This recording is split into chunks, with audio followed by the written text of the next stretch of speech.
सुप्रभात बच्चों, मैं नेहा विरमानी आपके लिए लेकर आई हूँ कक्षा 7 का पाठ 16। पहले के आपको लिंक में मेरे सारे चैप्टर 7वीं कक्षा के 1 से 15 तक मिलेंगे। आज हम आखिरी चैप्टर बनाने जा रहे हैं, पाठ 16। तो आइए शुरू करते हैं। पाठ 16 उपसर्ग।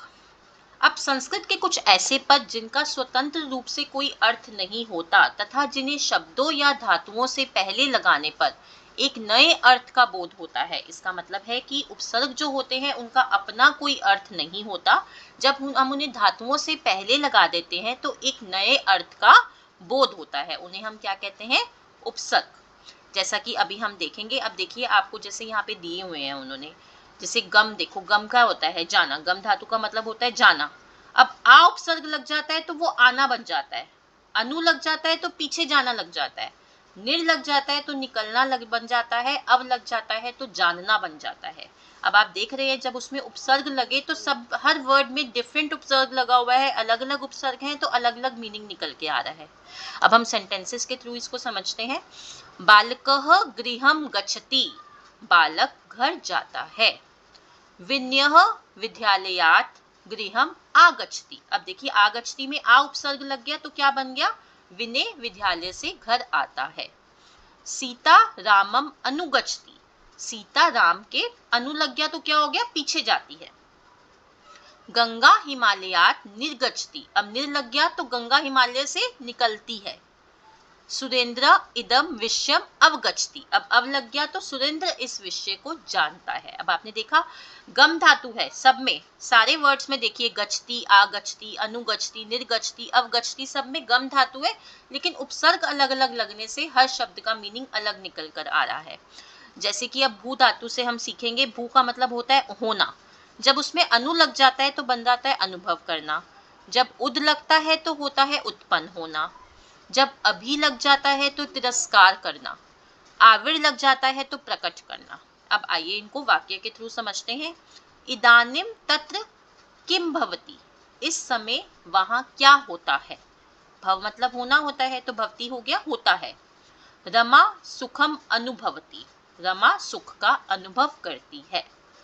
यमुना हिमालयात् उद्भवति, यमुना हिमालय से उत्पन्न होती है।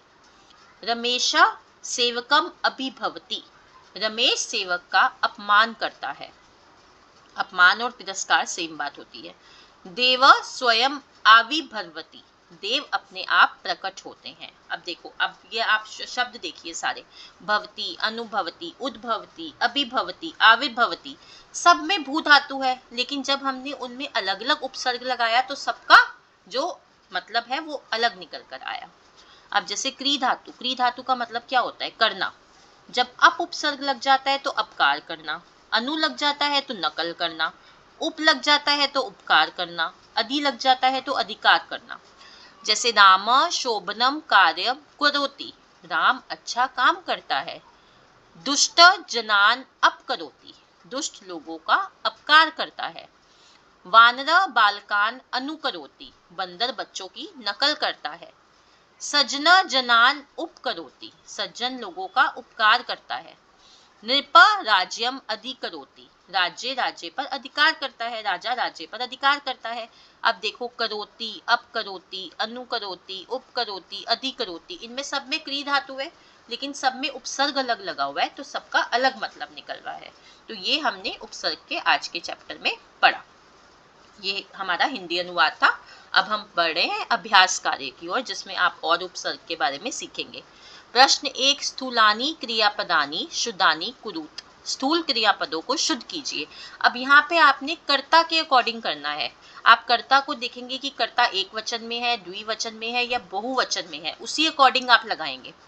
बालका जनान अनुकरोति, अब बालकहा तो बहुवचन होता है, बालक, बालकौ, बालकहा, तो अनुकरोति तो नहीं आएगा ना। अनुकरोति, अनुकरोता, अनुकुर्वन्ति, है ना, तो अनुकुर्वन्ति आएगा यहाँ पे, क्योंकि बालकहा आपका बहुवचन का शब्द है। जैसे नरा कार्याणि अनुकुर्वन्ति, अब नर तो आपका एक वचन का शब्द है, नरा नरौ नरा, है ना, नरा आपका एक वचन का शब्द है, लेकिन अनुकुर्वन्ति तो बहुवचन का है ना, तो यहाँ पे हम अनुकरोति लगाएंगे, इसको शुद्ध करके लिखेंगे। वयम ग्रामात् आगच्छन्ति। अब वयम आपको पता है, सै तौ ते त्वम युवाम यूयम अहम आवाम वयम। वयम आपका मध्यम पुरुष बहुवचन का शब्द है, तो वयम के साथ आमह लगता है, तो क्या हो गया, आगच्छामः। सिंहा मृगे प्रहरति। सिंहा आपका बहुवचन का शब्द है, तो प्रहरति तो नहीं आएगा, प्रहरन्ति। आवाम सुखम अनुभवाम। अब अहम आवाम वयम मध्यम पुरुष द्विवचन आवाम, तो आवाम के साथ क्या लगता है, आवह, तो यहाँ हो गया अनुभवावह। सह किमर्थम दुखम अनुभवन्ति। सह आपका एक वचन है, सै तौ ते, तो सह के साथ तो अनुभवती आएगा। ठीक है, तो ये हमने शुद्ध करके लिखने हैं आपको। अब मैंने वही वाला शब्द शुद्ध करके लिखा है, लेकिन जब भी आपको कभी भी एग्जाम में ये क्वेश्चन आएगा तो आप पूरा सेंटेंस शुद्ध करके लिखेंगे। ठीक है, मैंने अभी सिर्फ हाईलाइटेड वर्ड को आपको यहाँ पे शुद्ध करके बताया हुआ है, बाकी क्योंकि सेम रहेगा। प्रश्न 2, निम्नलिखितेषु वाक्येषु स्म विकरणम योजयित्वा लिखत। निम्नलिखित वाक्यों में स्म विकरण लगाकर पुनः लिखिए। बालिका पाठम स्मरति। स्मरति स्म, बस स्म लगाना है आपने। सा मधुरम गीतम गायति। गायति स्म। ते कार्यम सम्यक रूपेण कुर्वन्ति। कुर्वन्ति स्म। तो कदापि आपणम न गच्छता। गच्छता स्म। स्वद्वितीयेन मुखेन खिन्नं भवति। भवति स्म। तत्र एकः सिंहः वसति। वसति स्म। क्योंकि स्म जो होता है आपका पास्ट टेंस में लगता है, तो इसको हमने स्म लगा के लंग लकार में बदल दिया। ठीक है, अब भाषा उद्बोधनम का प्रश्न 1 है, उदाहरणुसारेण उपसर्ग क्रियापदम च पृथकम कुरुत। उदाहरण के अनुसार उपसर्ग और क्रियापद अलग कीजिए। अनुकरोति अनुपसर्ग, करोति क्रियापद। उपविशति उपसर्ग, विशति क्रियापद। आपतति आ उपसर्ग, पतति क्रियापद।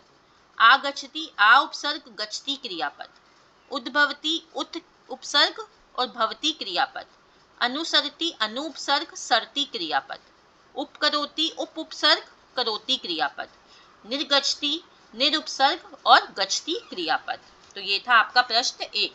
प्रश्न 2 है, उदाहरणम अनुसृत्य उपसर्गान लिखत। अब इसमें से आपको पद में से उपसर्ग अलग करना है। जैसे परिचय वर्ड में आपका परि उपसर्ग है, अनुसृत्य में अनु उपसर्ग है, अपमान में अप उपसर्ग है, अधिगम्य में अधि उपसर्ग है, निर्गता में निर उपसर्ग है, अवगच्छति में अव उपसर्ग है, प्राध्यापकः में प्र उपसर्ग है। तो ये था हमारा अभ्यास कार्य। अब मैं आशा कर रही हूँ कि आपको उपसर्ग अच्छे से समझ आ गए होंगे, बट फिर भी अगर आपको बच्चों कोई डाउट है तो आप मेरे से कमेंट बॉक्स में लिखिए, आपको मैं इमीडिएटली आंसर करूँगी। आपको अवश्य आपका जवाब मिलेगा। आपको जो भी डाउट है आप कमेंट बॉक्स में लिखकर मेरे से पूछिए।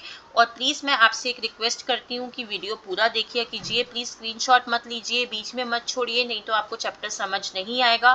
पूरा एंड तक चैप्टर देखिए, आपको जरूर समझ आएगा, क्योंकि मैंने आपको एक एक शब्द का हिंदी अनुवाद इसमें दिया हुआ है और अभ्यास का पूरे उत्तर आपको लिख के दिए हुए हैं। तो खत्म करने से पहले मैं फिर से कहना चाहूंगी, kindly like comment and subscribe my channel the education true. लेकिन बच्चों मैं आपको एक और बात बताना चाहूंगी, आज हम कक्षा 7 के चैप्टर लास्ट चैप्टर बना रही हूँ। लास्ट चैप्टर मैंने ये बनाया है, जो वीडियो बनाया है। तो अब आपको मेरे जो लिंक पे इस पे ये मेरे चैनल पे आपको कक्षा 6वीं के सारे चैप्टर्स और कक्षा 7वीं के सारे चैप्टर्स मिलेंगे। अब आगे आपको चैप्टर 8 नई दीप मणिका कक्षा 8 के सारे चैप्टर मिलने शुरू हो जाएंगे। तो कक्षा 6 और कक्षा 7 हम समाप्त कर चुके हैं। धन्यवाद।